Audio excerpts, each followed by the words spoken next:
تو ہم نے کوالٹی میں چیز کو دیکھنا ہوتا، چیز دیکھیں کون سی بڑی ہے کون سی چھوٹی ہے. تو اللہ تعالیٰ نے اس کی تخصیص بھی قرآن میں کر دی.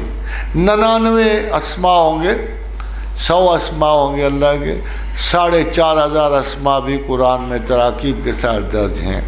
تمام ناموں کی اپنی اپنی مصلحت ہے، عزت ہے، ان کا کرم ہے. زمین و آسمان میں تمام کرشمہ ہائے قدرت انہی اسماء کے مرہون منت ہیں.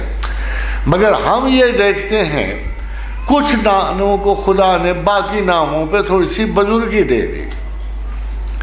هو اللہ الذی لا الہ الا هو عالم الغیب والشہادۃ هو الرحمن الرحیم. هو اللہ الذی لا الہ الا هو الملک القدوس السلام المؤمن المہیمن العزیز الجبار المتکبر سبحان اللہ عما یشرکون. هو اللہ الخالق البارئ المصور له الاسماء الحسنى یسبح له ما فی السماوات والارض. یہ سب اللہ کے اچھے نام ہیں، زمین و آسمان میں سب انہی ناموں کی تسبیح کرتے ہیں. وہو العزیز الحکیم. تو خادم حضرات آپ نے دیکھا کچھ اسماء کو زیادہ معزز کر دیا، کچھ کو مینشن کر دیا. یہ 21 اسماء کو بڑی برکت دی. خصوص فتح الغائب میں سیدنا شیخ عبد القادر جیلانی نے لکھا کہ اگر کسی شخص کو قربت خداوند منظور ہو تو سورہ حشر کی آخری آیات کی تلاوت کرو. سیدنا حضرت ابو درداء کی حدیث کے مطابق جس نے 3 دفعہ اعوذ باللہ السمیع العلیم من الشیطان الرجیم پڑھ کر 1 دفعہ سورہ حشر کی آخری آیات تلاوت فرمائیں تو 70,000 ملائکہ اس کی حفاظت کے لیے متمکن کیے جاتے ہیں صبح سے شام تک. خادم حضرات اسی طرح اگر کوئی شخص یہ چاہے، یہ دیکھنا چاہے کہ سب سے بڑا اسم وہ کون سا ہے جو زمین و آسمان پہ حاوی ہے تخلیقات کی نسبت سے، بندگان خدا کی نسبت سے، تو پروردگار عالم نے فرمایا کہ میں نے تخلیقات کو پیدا کرنے سے پہلے اپنے اوپر رحمت لازم کر لی. یعنی تمام اسماء کی کارکردگی وہی رہے گی جو ہے، مگر میری رحمت ان تمام چیزوں پہ غالب آ جائے گی. پھر جب رحمت کو خدا تو نہیں بتا سکتا تھا میں کتنا رحمان و رحیم ہوں، بندہ ہوتا تب نا، کسی پہ ڈیمانسٹریشن ہوتی تو تب نا، کسی بندے پہ نزول رحمت مکمل ہوتا تو تب نا. تو پھر اللہ نے ایک دوسرا آفس تخلیق کیا، وَمَا أَرْسَلْنَاكَ إِلَّا رَحْمَةً لِلْعَالَمِينَ. یعنی اللہ کے رسول کی شکل میں اللہ نے آپ کو یہ بتایا کہ میں کتنا رحم کرنے والا ہوں. اگر تمہارا یہ پیغمبر رؤوف و رحیم ہے اور تمہاری بخشش کی حرص رکھتا ہے اور تمہاری کائنات کو سنوارنے کے لیے یہ اپنے دن اور رات جلا رہا ہے اور زندگی بتا رہا ہے، تو پھر یہ سوچو کہ اگر تمہارے پیغمبر کو کبھی تمہاری خطا پر ناراضگی نہیں ہوئی، اگر ہر وقت تمہارا پیغمبر تمہارے لیے معافی طلب کر رہا ہے، استغفار کر رہا ہے، تو پھر وہ اللہ جو محمد کا بھی رب ہے وہ کتنا مہربان ہوگا. اور آپ کا گناہ کتنا ہوگا؟ چھٹان کا ہوگا. کیا ہوگا؟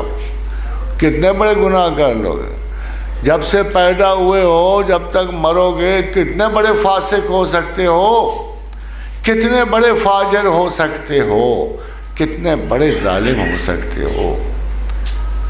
ایک شرط ہی ہے نا، ایک شرط ہے، اور شرط وہی ہے جو اللہ نے کہا لا تقنطوا من رحمت اللہ، کہ کسی بھی گناہ کے سرزد ہونے کے بعد ایک رجت چاہیے. تو جب تعقل کو پیدا کیا، عقل کو پیدا کیا، انسان کو بخشی، انسان کو جملہ تخلیقات سے معزز کیا، تو ایک شرط لگا، صرف ایک شرط، اب یہ دیکھیں، میں آپ کو یہ بتانا چاہتا ہوں کہ لوگ گناہوں کو کیوں فضیلت دیتے ہیں، وہ اصل کام کو فضیلت نہیں دیتے۔ تخلیق کائنات کا باعث گناہ و ثواب کی آزمائش نہیں تھی، تخلیق کائنات کا باعث ایک ایسی ہستی تھی جو اللہ کو پہچان سکے۔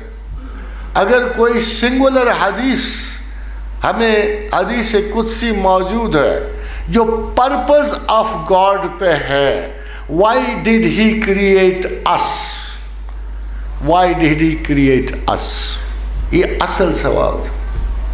تو اصل سوال کا جواب صرف ایک حدیث قدسی سے ملتا ہے کہ جب اللہ نے چاہا ما احببت ان اعرفوا فخلقت الخلق لیعرفونی، کہ یوم ازل سے جب اللہ نے اپنی بے شمار تخلیقات کا شرف دیکھا تو اس نے چاہا کہ اسے کوئی اپریشیٹ کرے، میری تخلیقات کی تعریف کی جائے، مجھے تخلیقات کار جانا جائے، مجھے خالق و باری المصور کی نظر سے دیکھا جائے۔ جب اس نے یہ تصور، پھر اس نے انسان کے ذمہ کام لگا دیا۔ یہ کام ممکن نہیں تھا، یہ کام ممکن نہیں تھا۔ ایک غلام کو کیا پتہ تعریف کیا ہوتی ہے؟ ایک اندھا دھند اور بیکار ایک ویل سیٹ روٹین والی تخلیق کو کیا پتا، جس کی ساری چیزیں پہلے سے ریکارڈڈ ہوں گی اس کے جین پر، اور اس کے جین پہ خدا کی شناخت ریکارڈڈ ہی نہیں ہے، تو وہ کیسے تعریف کرے گا؟ اس کے لیے ایک ایڈیشنل کوالٹی چاہیے تھی، ایک خاص صفت چاہیے تھی، ایک اختیار چاہیے تھا، ایک ادائے نو چاہیے تھی، انسان کو عقل چاہیے تھی۔ پھر ان عرضنا الامانۃ علی السماوات والارض والجبال، پھر ہم نے وہ امانت زمینوں پہ نازل فرمائی، آسمانوں پہ نازل فرمائی، پہاڑوں اور پہاڑوں کی مخلوقات پہ نازل فرمائی۔ سارے گھبرا گئے جب امانت کو وصول کر کے نہ پہچاننے کا مسئلہ آیا، جو سزا سنائی گی تو سارے ہی ڈر گئے۔ فَأَبَيْنَا أَن يَحْمِلْنَا وَحَمَلَهَا الْإِنسَانُ وَأَشْفَقْنَا مِنْهَا وَحَمَلَهَا، سارے ہی ڈر گئے۔ جب انجام دیکھا عقل پانے کا تو سارے ڈر گئے۔ جب ذہن رضا، جب یہ سیادت ملنی شروع ہوئی تو تمام مخلوقات کو سودا بڑا خسارے کا نظر آیا۔ It wasn't worth it۔ جب جہنم دیکھی اور جنت کی دوری دیکھی، ایوارڈ بہت دور تھا، عذاب بہت قریب نظر آیا۔ فَأَبَيْنَا أَن يَحْمِلْنَا وَأَشْفَقْنَا مِنْهَا وَحَمَلَهَا الْإِنسَانُ، سارے ہی ڈر گئے، ہم سے سیانے نکلے۔ ہم آج جنہیں گدھا کہتے ہیں نا، وہ ہم سے سیانے نکلے۔ ہم جنہیں گھوڑا کہتے ہیں نا، ہم سے زیادہ عقل مند نکلے۔ ہم جنہیں بچھو اور سانپ کہتے ہیں، وہ زیادہ ذہین نکلے۔